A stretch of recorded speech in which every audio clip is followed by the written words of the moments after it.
हिंदी साहित्य में आज सुनिए प्रतिष्ठित ख्याति प्राप्त वरिष्ठ लेखिका नीलम कुलश्रेष्ठ जी की लिखी हुई कहानी सीमा सिंह। वो उन जूतों की पदचाप खूब पहचानती थी। मुख्य दरवाजे से जैसे ही ये आवाज़ आरंभ होती थी उसका खून सनसनाने लगता था, दिल बुरी तरह धड़कने लगता था। गलियारे से होती हुई आवाज़ जब उसकी मेज़ के पास पहुंचती थी तो सांस जैसे रुक सी जाती थी। वो बड़ी मुश्किल से उठकर उनका अभिवादन कर पाती थी। वो हर बार की तरह अभिवादन को रोज़ उबाऊ दिनचर्या की तरह स्वीकारते, उसके व्यक्तित्व को अनदेखा करते, अपनी अकड़ भरी चाल में सीधे निकल जाते थे। वो न चाहते हुए भी हर दिन की तरह असहज हो उठती थी। उस विशेष दिन के दूसरे दिन ही इस आवाज़ के इस दरवाजे से आरंभ होती आवाज़ से वो लाल गुलाबी हुई जा रही थी। दिल बुरी तरह धड़क रहा था कि पता नहीं कैसे उनका सामना कर पाएगी। जब वो उसकी मेज़ के पास से गुजरे थे तो सलज मुस्कुराहट व शर्मीली आंखों से अपने कांपते हुए दिल से उनका अभिवादन कर पाई थी। उन्होंने उसी अकड़े हुए मुंह से खाली आंखों से प्रत्युत्तर दिया था। एक दिन पहले की घटना का उनके चेहरे पर कहीं कोई चिन्ह नहीं था। उस निर्विकार चेहरे को देखकर वो बौखला गई थी। किसी अपमान ने उसे झकझोर कर रख दिया था। जो स्मृतियाँ उसके सीने में बिंध गई थीं, जिन स्पर्शों ने उसके मन को छू लिया था, इस शख्स के चेहरे पर उनका नामो निशान तक नहीं था। आज भी वो हर दिन की तरह उनके रूखे उत्तर से आहत थी। ये बात भी सही थी कि शादी के बाद के खालीपन को इसी ऑफिस ने तो सहारा दिया था। इस शहर में कितने चाव से विपिन व उसने शादी के बाद अपना घर सजाया था। काफ़ी कुछ तो माँ ने ही दे दिया था, फिर भी अपने घर को दुनिया का अनूठा घर बनाने का चाव था, उत्साह था। दोनों जहाँ भी घूमने गए कुछ ना कुछ लेकर ही लौटे। जो भी मेहमान घर आता तो वो सुरुचि की रुचि पर वाह कर उठता। विपिन का दोस्त विशाल अपनी फूहड़ पत्नी के कारण रश्क कर उठता। पत्नी हो तो विपिन की पत्नी जैसी। कभी उसका बनाया चाइनीज़ खाना खाकर कहता, आप तो एक चाइनीज़ रेस्टोरेंट खोल लीजिए, बस फिर तो विपिन को भी नौकरी करने की आवश्यकता नहीं रहेगी। कभी उसकी सजाई फूल सज्जा को देखकर अखबार की कटिंग ले आता कि फला जगह फूल सज्जा प्रदर्शनी हो रही है, आप क्यों नहीं जाती। उसी के कारण उसे पहली बार शहर में अपने होने का एहसास जगा था जब वो वहाँ भी फूल सज्जा प्रतियोगिता में प्रथम आई थी। देखने में सुरुचि काफ़ी आकर्षक थी। अच्छे शहर के परिवेश ने उसमें अपने आप एक आभिजात्य समाया हुआ था। साड़ी पहनने का ढंग, केश विन्यास, चलने का ढंग, बातचीत का अंदाज और मेहमानों के साथ कटु हो जाती बातचीत को हल्का बनाने की कला में वो पटु थी। प्रकृति ने व खुद उसने बड़ी रुचि के साथ अपने को गढ़ा था। शादी के बाद साल बीता, 2 साल बीते, इस तरह 5 वर्ष गुजरते चले गए थे। उस घर के खुशनुमा माहौल पर अपने आप एक उदासी की परत बिछती जा रही थी। कितनी ही पत्रिकाओं से उसने बच्चों के सूट सिलने, बुनने, काढ़ने की कतरनें इकट्ठी की हुई थीं, लेकिन वो ऐसे ही फाइल में बंद पड़ी हुई थी। विपिन और उसके बीच एक बेरौनक उदासी आ गई थी। नया नया सुगंधित घर नन्ही किलकारियों का इंतज़ार करते करते बेजार हो गया था जैसे। प्रकृति का नियम भी कैसा है, जीवन भी कैसा बटा हुआ है सीढ़ियों में। यदि एक सीढ़ी चढ़ ली है तो दूसरी सीढ़ी पर पाँव पड़ना ही चाहिए। यदि शादी की है तो बच्चा तो होना ही चाहिए, वरना लंबी सपाट जिंदगी किसके सहारे कटेगी। जब से चिकित्सक ने बताया था कि उसके घर की उदासी का कारण विपिन है, सुरुचि ने अपने होठ सिल लिए थे, दिल को जब्त कर लिया था। विपिन ने उसे क्या नहीं दिया था, भरपूर प्यार, सुरक्षा, फिर भी अंदर से खाली रह गई थी। अपनी पूर्णता के एहसास को पाने के लिए छटपटाती रहती थी। मन को कभी इकेवाना में लगाती, कभी चिनकाटी में, कभी नए व्यंजनों में, लेकिन जिद्दी मन अब इनमें बिल्कुल भी रम नहीं पाता था। पिछली बार जब विपिन के माता पिता आए तो हद ही हो गई थी। उस दिन उसकी माँ रसोई में आ गई थी और बोली, लाओ बहू तुम्हारी सहायता करूं। कहकर उन्होंने ज़बरदस्ती उसके हाथ से चाकू व प्याज की थाली ले ली थी। वो झिझकी, माँ 4 लोगों का तो खाना बनाना है, फिर आप क्यों परेशान हो रही हैं। हाँ, अगर हमारे भाग्य अच्छे होते तो तुम 6 लोगों का खाना बना रही होती, उन्होंने कटुता से कहा। जी।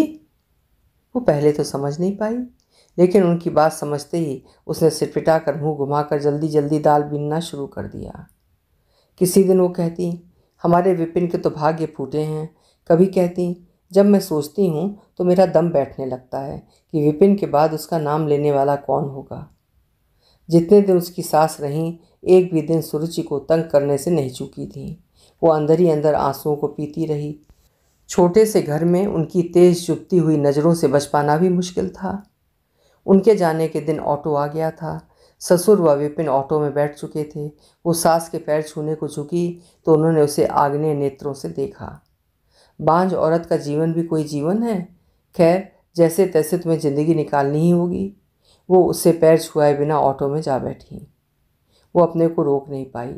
घर का दरवाज़ा बंद करके पलंग पर गिरकर ज़ोर ज़ोर से रोने लगी और पता नहीं कितनी देर तक रोती रही। विपिन को तो स्टेशन से सीधे ऑफिस चले जाना था। शाम को उसका कुम्हलाया हुआ चेहरा देखकर विपिन ने उससे पूछा, क्या बात है, माँ ने कुछ कहा था? नहीं, कहते कहते वो उसके गले से लिपट कर फिर हिचकी लेकर रो पड़ी कि क्यों विपिन की फूहड़ माँ की बातों के दंश से उसका सीना बींधे। बोली, बस आज अपने माता पिता की याद आ गई। ओहो, विपिन उसकी बात से हल्का हो गया था। वो ये जानता था कि कार दुर्घटना में मरे माता पिता की स्मृतियाँ जब तब उसे रुलाती रहती हैं।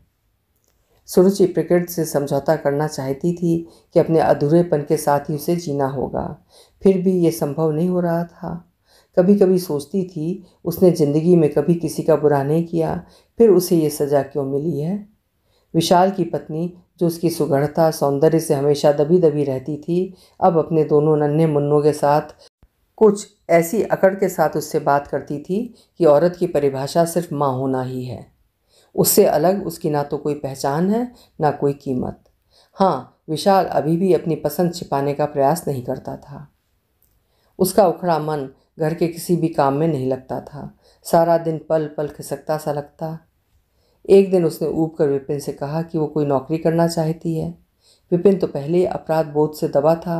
उसने बात फौरन स्वीकार कर ली। ऑफिस का नया माहौल, नए संगी साथी और काम में उसने अपने मन को लगा लिया। पहली ही नज़र में उसे राजेश जी भी बहुत भले लगे। बेहद संतुलित, सभी अधीनस्थ कर्मचारियों और अपने बीच एक फासला भी बनाए रखते। वह इतने आत्मीय भी रहते कि सभी कर्मचारी खुलकर उनसे बात कर सकें। वो अकड़ते हुए ऑफिस में आते, लेकिन इस अकड़ में एक सहजता भी होती थी। वो भी जल्दी ही सुरुचि की कार्यदक्षता से प्रभावित हो गए थे। उन्होंने उसे अपना व्यक्तिगत सचिव नियुक्त कर लिया था। उसने ये काम भी पूर्ण कुशलता से संभाल लिया था। उनके एक बार कहते ही फाइलों के ढेर में से ज़रूरी फाइल निकाल कर सामने रख देती थी। कंपनियों से संपर्क का काम, उनके दिन भर के कार्यक्रम को वो बखूबी व्यवस्थित रखती थी। उनकी भी कार्यकुशलता से उसके दिल में भी उनके लिए एक नर्म सा कोना बन गया था, जो कि दो व्यक्तियों के एक साथ काम करते करते बन जाता है। वास्तव में वो उनका बहुत आदर करती थी। एक दिन राजेश जी कुछ फुर्सत में थे। उन्होंने अपनी कुर्सी पर कंधे टिकाकर शरीर को ढीला छोड़ते हुए पूछा, सुरुचि, एक बात कहूँ, आप बुरा तो नहीं मानेंगी? नहीं, कहिए। आप इतने सुंदर ढंग से मुस्कुराती हैं, इतना खिलखिलाकर हंसती हैं, लेकिन फिर भी आपकी आंखों में मुझे एक दर्द की लकीर दिखाई देती रहती है। क्या कुछ अंदरूनी दुख है आपको? सर, जीवन में कोई किसी न किसी समस्या में उलझा रहता है। मेरी आंखें बहुत तेज हैं, धोखा नहीं खा सकती। कोई बहुत गहरा दुख है तुम्हें। अनजाने ही वो उसे तुम कह बैठे थे। उसे भी लगा कि कोई बहाना बनाना बेकार है। सर, मैं कभी माँ नहीं बन सकती। कहते कहते वो भावुक होकर रो पड़ी। मैं तुम्हें कोई तकलीफ़ नहीं देना चाहता था, क्षमा करना। कहते हुए उन्होंने अपना रुमाल निकाल कर उसे दे दिया। कभी किसी अच्छे चिकित्सक से जांच नहीं कराई? कराई थी, लेकिन विपिन। ओह, उस रुमाल से आंखें पोंछते पोंछते उसे लगा कि उनके बीच एक अति आत्मीयता की परत बिछ गई है।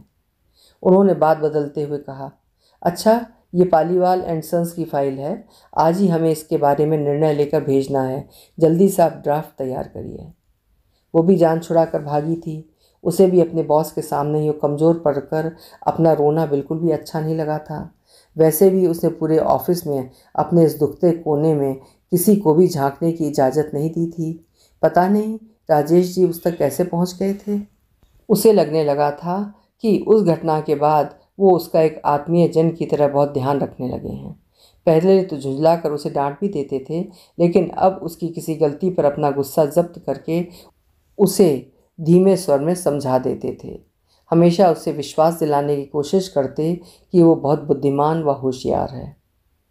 15-20 दिन निकले होंगे कि उन्होंने एक दिन फिर मुलायम स्वर में कहा, सुरुचि, मुझे गलत मत समझना। तुम्हारे साथ काम करते हुए मैं तुमसे आत्मीयता महसूस करता हूँ।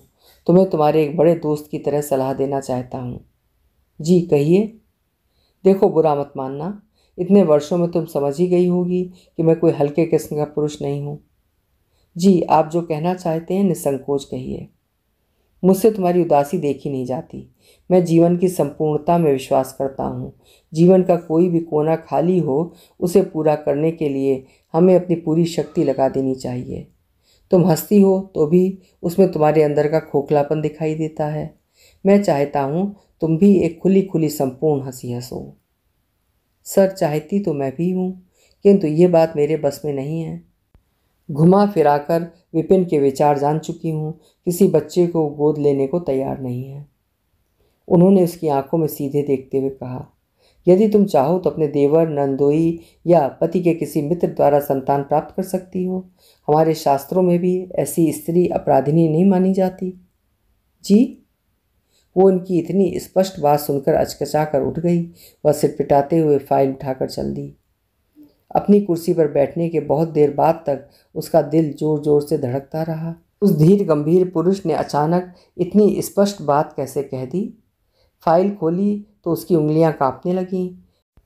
पेन बंद करके अपने को स्थिर करने की कोशिश की। जब सहज नहीं हो पाई तो आधी छुट्टी लेकर घर चली गई। घर पर आकर न किसी काम में मन लग रहा था, न नींद ही आ रही थी। बस खोई खोई इसी बात को याद करके सिहरती रही। अपने ससुराल वालों के चेहरे या विपिन के दोस्त विशाल का चेहरा याद करके ये सिहरन और भी बढ़ जाती थी। इनके लिए उसके दिल में कोई जगह नहीं थी। उसने कभी ऐसा सोचा भी न था। और राजेश कितनी बड़ी बात कह गए थे। वो इन लोगों का सानिध्य तो क्या, अपने कंधे पर इनका हाथ भी बर्दाश्त नहीं कर सकती। एक दिन और वो छुट्टी लेकर घर में पड़ी रही, लेकिन फिर ऑफिस जाना ही पड़ा। कोशिश करती रही कि राजेश जी के केबिन में जाना नहीं पड़े, लेकिन कब तक बचती। नए कॉन्ट्रैक्ट की पूरी सूचना की फाइल उसी के पास थी। सुरुचि, मुझे खेद है कि मेरी बात से तुम्हें तकलीफ पहुंची है। कोई बात नहीं, आपने एक मित्र की तरह मुझे सलाह दी थी। उसने आंखें झुकाते हुए उत्तर दिया। हाँ, मेरी सलाह उचित भी थी व व्यवहारिक भी। उनकी हिम्मत फिर बढ़ी। एक बात कहूँ? जरूर। कोई भी स्त्री अगर किसी पुरुष को ना चाहे तो वो उसका स्पर्श भी बर्दाश्त नहीं कर सकती। इसलिए मैं आपकी बात मानने में असमर्थ हूँ। किसी पुरुष को तुम चाहती न भी हो, लेकिन पसंद अवश्य करती होगी, उसकी सहायता ले सकती हो। अकस्मात सुरुचि के मस्तिष्क में एक क्षण में बिजली कौंध गई। अगर मैं कहूँ मेरी पसंद आप हैं तो? मैं? उसने दृढ़ होकर सीधे ही उनकी आंखों में झांका। अगर मैं कहूँ कि मैं आपके माध्यम से संतान पाना चाहती हूँ तो? क्या? वो इतने अचंभित हो चुके थे कि उनका मुंह खुला का खुला रह गया। आपको इतना आश्चर्य क्यों हो रहा है? जिस तरह आप सुझाव दे सकते हैं उसी तरह मेरी सहायता भी कर सकते हैं। मैं कैसे सहायता कर सकता हूँ? मैंने कभी तुम्हारे बारे में इस तरह सोचा ही नहीं है। घबराहट में वो ठीक से बोल भी नहीं पा रहे थे।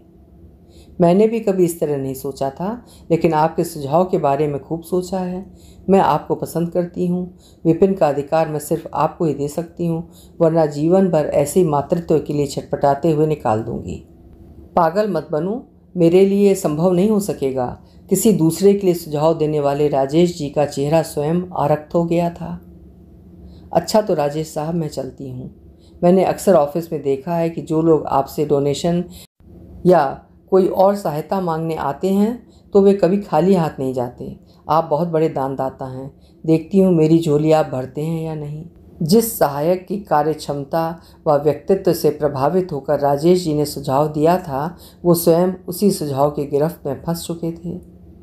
इस घटना के बाद से उन दोनों के बीच मौन की गंभीर खाई फैल गई थी। पहले वे लोग हल्की फुल्की बातें कर लेते थे, अब ऑफिस की ज़रूरी बातें होती थीं। वो उसकी आंखों की कातर याचना का सामना होते ही असहज हो उठते थे। पहले सुरुचि चाहे खोखली हंसी ही हंसती, किंतु अब तो जैसे वो हंसना ही भूल गई थी। अजीब पथरीलापन उसके जीवन में फैलता जा रहा था।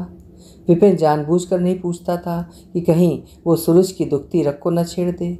इस तरह कुछ और महीने निकल गए थे। एक दिन वो राजेश जी के सारे दिन के कार्यक्रम याद दिलाने उनके केबिन में गई। उन्हें सारे दिन का कार्यक्रम याद दिलाया। जैसे ही वो उठने को हुई तो वो बोले, सुरुचि थोड़ी देर बैठो, मुझे तुमसे कुछ बात करनी है। जी कहिए। वो भी गंभीर बनी बैठी रही। तुमने ठीक कहा था कि मेरे दरवाजे से आज तक कभी कोई खाली नहीं लौटा है। ये मेरे उसूल के खिलाफ है कि कोई मुझसे कुछ मांगे और मैं उसे निराश करूं। वो तो तुम्हारी मांग इतनी अजीब थी कि मैं एकदम तैयार नहीं हो सका। तुम्हारी शख्सियत मुझे पसंद है, मैं तुम्हें अधूरापन लिए जीने नहीं दूंगा। उनकी बात सुनकर वो आरक्त हो उठी। ना, किसी गलत फहमी में मत पड़ो। ये पसंदगी कुछ ऐसी है जैसे कि अपने निजी संबंधों के अलावा भी ज़िंदगी में हम बहुत कुछ पसंद करते हैं। कोई दोस्त, कोई कलाकार, कोई संगीतकार, कोई कलात्मक वस्तु, कोई अधीनस्थ कर्मचारी, बस वैसे ही। आपको मैं भी पसंद करती हूँ, कुछ इसी तरह आपका आदर करती हूँ। ठीक है, मैंने इस समस्या पर बहुत सोचा है। अपने पति को ये होम्योपैथी की गोली देना आरंभ कर देना। उनसे कह देना कि ये किसी अच्छे चिकित्सक ने तुम्हें दी है। कहते हुए उन्होंने मेज की दराज से एक शीशी निकालकर उसके हाथ में रख दी। जब तुम माँ बनोगी तो उन्हें किसी तरह का शक भी नहीं होगा। तो आप तैयार हैं? वो सकुचाई सी पूछ बैठी। हाँ, तुम्हारे अनुरोध ने मुझे मजबूर कर दिया है। वो समझ नहीं पाई थी कि उसके अनुरोध ने उन्हें मजबूर कर दिया है या वो नई स्त्री के आकर्षण में बंध गए हैं। सब कुछ उन्होंने ही तय किया था, जगह, दिन व समय। वो उस दिन अजीब नशे में लड़खड़ाती सी घर लौटी थी। उसने मातृत्व के लिए एक नई स्थिति के लिए अपने को तैयार किया था, किंतु उन क्षणों में उसे किस कदर अंदर तक बदल डाला था। बाहें फैलाए राजेश जी को देखकर वो ठगी सी देखती रह गई थी। उसकी पसंदगी एक क्षण में प्यार का अंकुर बनकर उसके सीने में अंकुरित हो उठी थी। वो उनके आकर्षण में बंधी उनकी बाहों में सिमट गई थी। फिर तो एक एक क्षण जैसे उसके सीने में अंकित होता चला गया था। उस सूने घर में ठीक 9 महीने बाद एक किलकारी क्या गूंजी, जैसे सब गूंजने लगा था। हवा में झूमते पर्दे, पेंटिंग, रसोई के बर्तनों में तरंग बज उठी थी। ऐसा लग रहा था जैसे सारा घर ही झूम उठा हो। सास तो उसके प्रसव के लिए दौड़ी चली आई थी। उसे पलंग से भी नहीं नीचे उतरने देती थी। जो कभी जली कटी बातें सुनाती थीं, अब उस पर अपना सारा प्यार उड़े ले जा रही थी। बच्चे के नामकरण संस्कार वाले दिन तो उन्होंने अपने हाथ के मोटे कंगन ही उसे दे डाले थे। किसी हद तक आहत विपिन खिल उठे थे। अब उस घर में दोनों की ही खिलखिलाहटें गूंजने लगी थीं। सुरुचि बार बार गीले होते आंचल से सराबोर हो भरपूर तृप्त हो उठी थी। 2 महीने कब बीते पता भी नहीं चला। उसका रोम रोम राजेश जी का कृतज्ञ था। नारी का सुख, उसकी संपूर्णता क्या होती है, ये उसने उन्हीं द्वारा जानी थी। ऑफिस में पहले दिन राजेश जी उसी की तरह कुछ सकुचाए लग रहे थे। तुम खुश तो हो ना? जी बहुत। आपको कैसे धन्यवाद दूं समझ नहीं पा रही। और विपिन? वो तो बेहद खुश हैं, अपराध बोध से जैसे मुक्त हो गए हों। हमारा तो सारा घर महक गया है। अच्छा, कहकर वो सीधे ही काम की बात पर आ गए। वो उनसे दिल को छू लेने वाली कुछ नर्म सी बातों की अपेक्षा कर रही थी, लेकिन उनके रूखेपन ने उसे आहत कर डाला था। उस सुंदर याद को किस बेरहमी से उन्होंने कुचल डाला था। एक भी स्निग्ध दृष्टि उस पर नहीं डाली, बस मशीन बने ऑफिस की बात ही करते रहे। उसे लगा कि वो उनसे पूछे कि जो क्षण वो संपूर्ण मातृत्व में सराबोर होकर भी कभी भूल नहीं पाई, जो उसके जीवन की अमूल्य धरोहर बन गए हैं, वो कैसे उन्हें भूल बैठे हैं। विपिन कुछ दिनों बाद ही टीटू के हाथ पकड़कर चहका था। सुरुचि देखो तो बदमाश, हाथ का जरा सहारा पाते कैसे सिर उठाने की कोशिश करता है। देखूं? वो हाथ का मोबाइल छोड़ पलंग की तरफ भागी थी। उसने जैसे ही टीटू के दोनों कोमल हाथ थामे, वो अपनी पोपली मुस्कान के साथ सिर उठाने लगा। सिर तो थोड़ा उठ गया, लेकिन उसका टोपा नीचे पड़ा रह गया। अचानक सुरुचि की आंखें नम हो गईं। हर नई उपलब्धि अपनी कीमत खुद ब खुद ले लेती है। वो भी तो मातृत्व के बोझ से लबालब भर गई है, लेकिन राजेश जी की उन्हीं प्यार भरी निगाहों के लिए तरसने लगी है, तड़पने लगी है। विपिन की बाहों के स्पर्शों के बीच भी उन स्पर्शों को खोजती रहती है। वो अब वहाँ कहाँ रह गई है? उसने तो जल्दी से टीटू के हाथ छोड़ दिए थे। टीटू के पलंग पर गिरने से उसे हल्की सी चोट आई थी। वो चीख मार कर रो पड़ा। विपिन विभर गया। तुम्हें क्या होता जा रहा है? किस धुन में रहती हो? इतना नाजुक बच्चा है, कहीं सिर को अधिक झटका लग जाता तो? कहकर विपिन ने उसे उठाकर कंधे से लगा लिया और उसे घुमाने बाहर निकल गया। वो पलंग पर बैठी स्वयं ही सोचने लगी, सच ही उसे क्या हो गया है? राजेश जी की याद को जितना भुलाने की कोशिश करती है, उतना ही वो उनको अपने करीब पाती है। टीटू को जिस प्यार से विपिन गले लगाए निकल गया है, कभी सच जान गया तो क्या ऐसे ही दिल खोलकर उसे प्यार कर सकेगा? टीटू उसके तो हाड़ मांस का बना है, लेकिन उसे प्यार करते करते वो कहाँ खो जाती है। 2.5 वर्ष इसी ऊहापोह में निकल गए थे। राजेश जी का ऑफिस में रूखा व्यवहार, घर में टीटू का रोना, हंसना, खिलखिलाना और विपिन का उसकी अदाओं पे दिलो जान से निछावर हो जाना। वो तो इतना खुश था कि उसे होश ही नहीं था कि सुरुचि किन दुविधाओं से गुजर रही है। उसे यदि ऑफिस न जाना होता तो टीटू को संभालना रहता। जिस खजाने की चाह में उसकी आंखें तरसने लगी थीं, वो अचानक ही उसकी बाहों में आ गिरा था। रात में टीटू के जागने पर सुरुचि को उठने नहीं देता। देखो, तुम्हें घर और ऑफिस दोनों संभालना पड़ता है। रात में टीटू को मैं संभाल लूँगा। हर तरह का प्यार व सुरक्षा, फिर भी सुरुचि को हर समय लगता कि वो लुट चुकी है। फिर से प्यार के उन क्षणों को पाने के लिए उसका मन तरस रहा है। कैसी अजीब छटपटाहट थी मन की। कभी कभी राजेश जी के रूखे व्यवहार से वो पागल सी होने लगती। बस मन करता बहाना बनाकर उनसे झगड़ कर नौकरी छोड़ दे। फिर सोचती, विपिन को नौकरी छोड़ने का क्या बहाना बताएगी, क्योंकि वो तो उनसे 3-4 बार मिल चुका था। उनके सभ्य और सुसंस्कृत व्यवहार से वो शुरू से ही प्रभावित था। राजेश जी उस दिन पूछ ही बैठे, मैंने तुम्हें भरपूर खुशी देने की कोशिश की, लेकिन तुम्हारा चेहरा अब भी क्यों कुम्हलाया रहता है? अब तो तुम्हें एक बेटा मिल गया है, लेकिन मैं अपना सब कुछ लुटा चुकी हूँ। वो कुछ समझ नहीं पाए। वो प्रस्ताव तुमने ही रखा था, मेरी जोर ज़बरदस्ती तो नहीं थी। नहीं, ये बात नहीं है। मैं उस दिन के बाद अपने आप में नहीं रही हूँ। उन क्षणों को मैं भूल नहीं पाती। ओह, लेकिन उसमें याद रखने जैसा था ही क्या? हम एक उद्देश्य प्राप्ति के लिए मिले थे। आपको सच्ची कुछ भी याद नहीं रहा? मैं फिर से माँ बनने के लिए तरसने लगी हूँ। वो ये तो कह नहीं सकती थी कि उन क्षणों के लिए, उनकी बाहों में आने के लिए फिर से तरसने लगी है। सुरुचि, पागल मत बनो। उस दिन की बात मैंने अपने दिमाग से बिल्कुल निकाल दी है। आप पत्थर हैं? मैं पत्थर नहीं हूँ, लेकिन मेरे लिए वो सब एक मशीनी प्रक्रिया थी, या तुम कह सकती हो किसी संस्था के लिए मैं दान देता हूँ तो चेक पर सिग्नेचर करने जैसी प्रक्रिया थी। बस I love my wife Neha too much. किसी और का होने के बारे में तो मैं सोच भी नहीं सकता। वो आश्चर्यचकित रह गई। दस्तखत कर आप भूल गए, लेकिन मैं उन्हें भुलाने में असमर्थ हूँ। वो ना चाहते हुए भी फूट फूट कर रो पड़ी। बेवकूफ़ मत बनो सुरुचि, अपने को संभालो। हम सभी की भलाई इसी में है। दूसरा बच्चा तुम किसी से भी दिल बहला कर प्राप्त कर सकती हो। वो क्रोध से तमतमा गई। आप जानते हैं कि मैं इधर उधर दिल बहलाने वालों में से नहीं हूँ। बस आपको प्यार कर बैठी हूँ। इस प्यार पर काबू पाना मेरे बस की बात नहीं है। प्यार? तुम मुझसे प्यार करने लगी हो? यदि ऐसा है तो मैं तुम्हारी भावनाओं का आदर करता हूँ, लेकिन मैं अपनी निगाह में दोबारा नहीं गिरना चाहता। उस दिन के बाद से नेहा के आगे मैं खुद को बहुत बड़ा अपराधी महसूस करता हूँ। अब कहने को बचा ही क्या था। वो आंसू पोंछती वहाँ से उठ ली थी। अभी वो दरवाजे पर ही पहुँची थी कि उन्होंने कुछ कठोर स्वर में कहा, सुनो, अब कभी इस बारे में आइंदा मुझसे बात भी नहीं करना। दोस्त की तरह बात करने वाले व्यक्ति ने जैसे हमेशा के लिए अपने को बॉस के कवच में लपेट लिया था। बस उस दिन के बाद उसने भी अपने होंठ सिल लिए थे। वो अब कभी भी उनके सामने कमज़ोर नहीं बनेगी, लेकिन अंदर अपने दिल की कमज़ोरी क्या कम कर पाई? अपनी सीट पर बैठे बैठे आज अपना पिछला सब कुछ सोच गई थी।